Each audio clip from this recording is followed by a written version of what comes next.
Hi అండి, నమస్తే. Welcome to my channel Lakshmi Ramana recipes. ఈరోజు మామూలుగా మనం గుత్తి వంకాయ కర్రీలో పల్లీలు, నువ్వులు, కొబ్బరి అలా వేసి చేసుకుంటూ ఉంటాం కదా అండి. కొంతమంది తినరండి.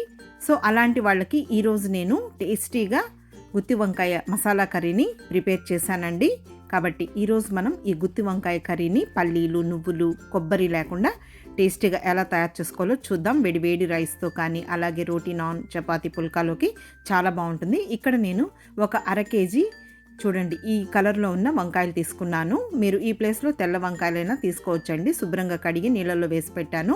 ముందుగా ఒక మిక్సీ జార్ తీసుకొని ఒక పెద్ద ఉల్లిపాయ, అలాగే ఒక 2 మీడియం సైజులో ఉన్న టమాటోల్ని ముక్కలుగా కట్ చేసి వేసుకొని, ఒక 2 పచ్చిమిరపకాయలను కూడా తుంచి వేసుకొని, ఒక 12 వెల్లుల్లి రెబ్బల్ని పొట్టు తీసుకొని వేసుకొని, 1 టీ స్పూన్ అల్లం ముక్కలు వేసేసుకొని, ఇప్పుడు నీళ్లు లేకుండా చూడండి ఈ విధంగా గ్రైండ్ చేసేసుకోవాలి. ఈ మసాలాతోనే మనకి ఈరోజు గుత్తి వంకాయ కర్రీ సూపర్గా ఉంటుందండి. ఇక్కడ చూడండి నేను ఆ నీళ్లు వంపేసి కొద్దిగా ఈ విధంగా గుత్తి వంకాయను మనం కట్ చేస్తాం కదా అండి, ఆ విధంగా కట్ చేసి ఉప్పు నీళ్ళల్లో వేసి పెట్టాను. ముందుగా స్టవ్ వెలిగించుకొని ప్యాన్ పెట్టుకొని ఒక 5 టేబుల్ స్పూన్ల నూనె వేసానండి. ముందుగా మనం ఈ వంకాయల్ని ఫ్రై చేసేసుకొని కర్రీ చేసుకున్నామంటే మనకు ఈజీగా తయారైపోతుందండి. మామూలుగా మార్నింగ్ హడావిడిగా ఉంటాము, లేదు ఒక్కొక్కసారి మనం వంకాయలో ఆ మసాలాని స్టఫ్ చేసుకొని కూడా చేస్తూ ఉంటాం. ఇప్పుడు మీడియం ఫ్లేమ్కి హై ఫ్లేమ్కి అడ్జస్ట్ చేసుకుంటూ ఈ వంకాయల్ని ఒక 5-6 నిమిషాలు ఫ్రై చేసేసుకోవాలి. మామూలుగా మనకు వంకాయలు త్వరగానే ఉడికిపోతాయండి. చూడండి ఈ విధంగా మీడియం సైజులో ఉన్నవి లేత వంకాయలు అయితే ఈ కర్రీకి బాగుంటుంది.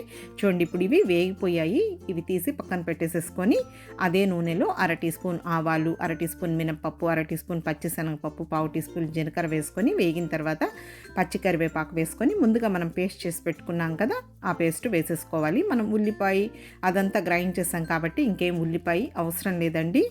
మామూలుగా మనం చాలా క్విక్గా టేస్టీగా కొంచెం గ్రేవీ కూడా బాగా వస్తుందండి ఈ విధంగా మనం మిక్సీ వేసుకుంటే. ఇప్పుడు బాగా ఒక 4-5 నిమిషాలు ఫ్రై చేసుకున్న తర్వాత అందులో 1/2 టీ స్పూన్ పసుపు పొడి, అలాగే ఒక పెద్ద స్పూన్తో కారం పొడి, ఆల్రెడీ మనం పచ్చిమిర్చి వేసాం, 1.5 టేబుల్ స్పూన్ల ధనియాల పొడి, 1 teaspoon garam masala powder వేసేసుకొని కొద్దిగా నీళ్లు వేసేసుకొని మిక్సీ జార్లో అదంతా కూడా ఒక 2-3 నిమిషాలు ఫ్రై చేసుకున్న తర్వాత ముందుగా ఫ్రై చేసి పెట్టుకున్న వంకాయలను వేసేసుకోవాలి. ఇప్పుడు రుచికి సరిపడా రాళ్ళుప్పు వేసేసుకొని ఇప్పుడు ఇదంతా కూడా కలిపేసేసుకోవాలి.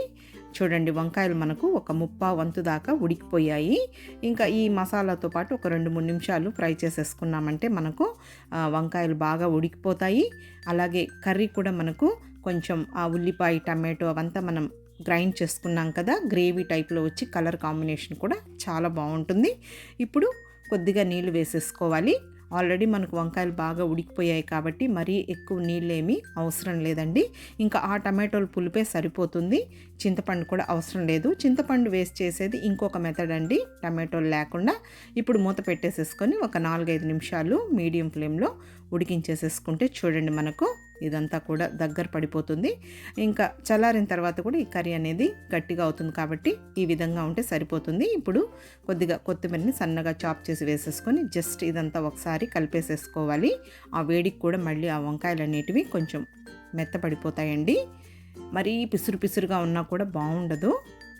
మీరు తెల్ల వంకాయలు యూస్ చేసుకొని కూడా ఇదే మెథడ్లో చేసుకోవచ్చండి. తెల్ల వంకాయలు కూడా టేస్ట్ అనేది చాలా బాగుంటుంది.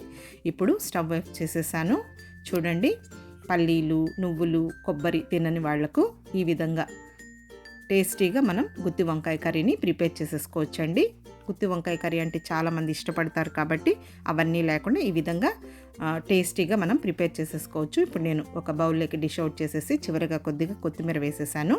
కాబట్టి మీరు ఈ విధంగా చేసుకొని వేడి రైస్తో కానీ రోటీ, నాన్, చపాతీతో ఒకసారి టేస్ట్ చూడండి, చాలా బాగుంటుంది. ఈ వీడియో మీకు నచ్చినట్లయితే నా యూట్యూబ్ ఛానల్ లక్ష్మీ రమణ రెసిపీస్ని కొత్తగా చూస్తున్న వారైతే తప్పకుండా సబ్స్క్రైబ్ చేసుకోండి. ఇంకొక మంచి వంటతో మళ్ళీ కలుద్దాం.